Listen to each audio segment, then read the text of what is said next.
how it's done. News channel.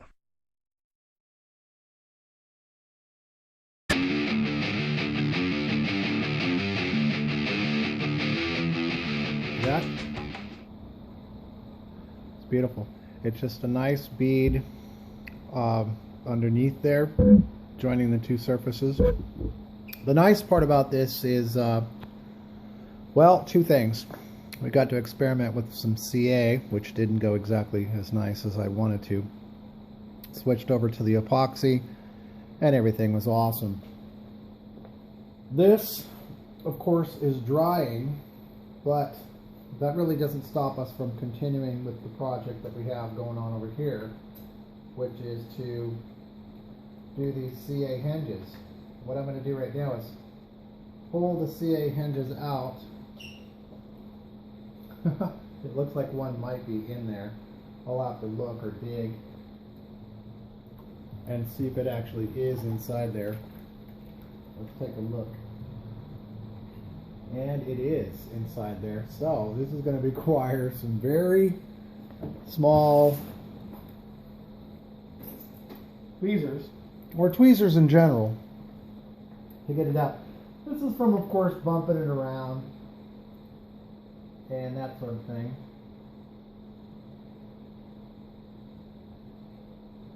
And there it is. So we pull that out. Now, how are we going to do these?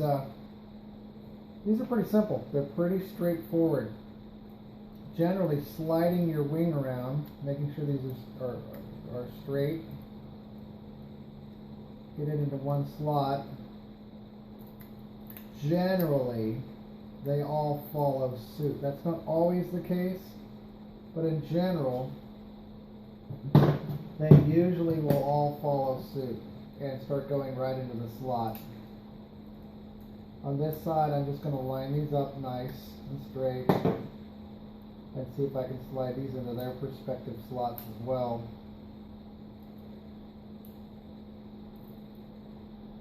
There's one, another, and going for the last.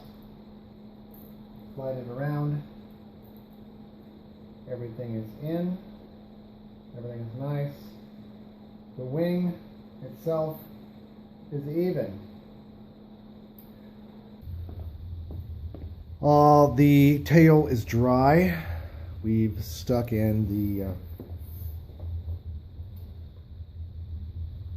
CA hinges, and now it's the time to secure these CA hinges.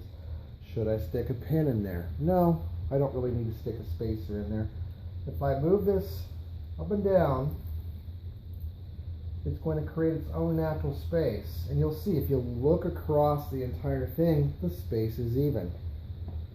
I got some new CA, and now it's time to do the hinges.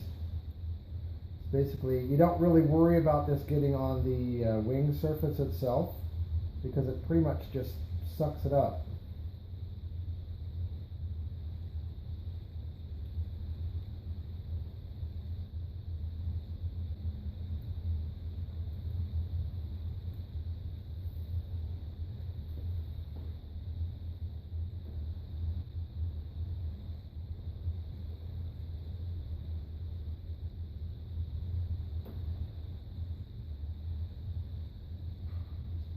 Add it in. Yeah, it's raining like cats and dogs today. Like crazy. So at this point, we are going to move on to the next task. See you in a second. All right, so I have this set up, and the idea here is to take some shrink tube, cut it to fit, and put it around a servo. Now, Shaky Dave gave me this, and he did give me some servos to go in this thing, but I don't think he had access to instructions either. So what I'm going to need to do, and I got two of these for him, if I know anything about building, it's a good idea to check to see if your servos are going to fit, because it's usually a really, if you're looking at a Pylon plane, the rifle, the list goes on of planes that that are a tight fit. Pylons are one of the worst for trying to get servos to fit in here. So the objective is, okay, I've got to be able to make, uh-oh, it looks like it's a little, just a tad too long. I've got to be able to get a servo and the wiring inside of this. Honestly, I can tell you right now, without chopping this plane up,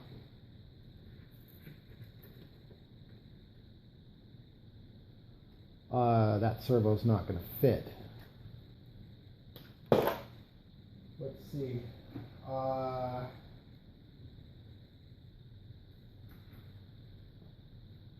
Let's take a look at this one. This is an MG. Excuse me, this is a high-tech HS83.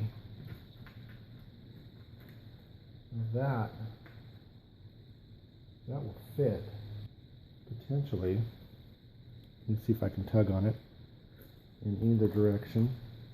It feels like it's been glued. Yeah, I think this has been glued. That is a problem.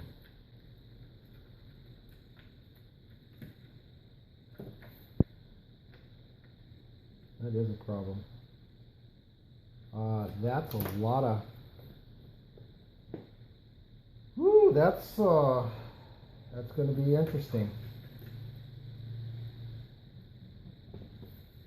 I'm just trying to determine on which side it was glued. I don't want to have to chop this wing. Oh Lord! To get a servo in there. It's either that or I go in, take some foam out of here, just scoop some foam out and be able to, that's a thin process there, and be able to push all the wiring and everything up and out of the way. All right, so I went and got, I got a receiver. I have a spare ESC that was laying around, and what I'm going to do is I looked through my box, you know, my stock, to see if I had a bunch of matching. They don't even have to be matching, really. Mainly two of them do, which would be for the ailerons. The elevator can completely be a different servo. So what I've got to do at this point is bind up this receiver, transmitter, there we go, bind it up,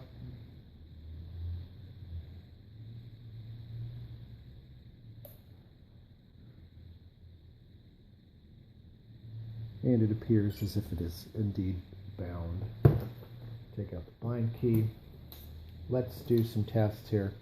Let's make sure we're not screwing up, just putting in some bad stuff. So, here's one right here going into, and yes, you can do this while the power is on. Not a big deal.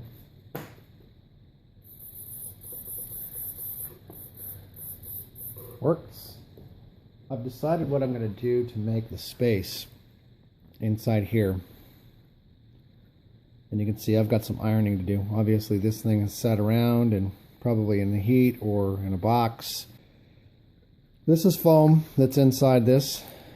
And I was thinking about using a Dremel at first. And then I thought, why? Why on God's green earth would I use a Dremel when I could just simply get a soldering iron and just solder around there just like I would for making the channels inside of my combat wings. All right, the business.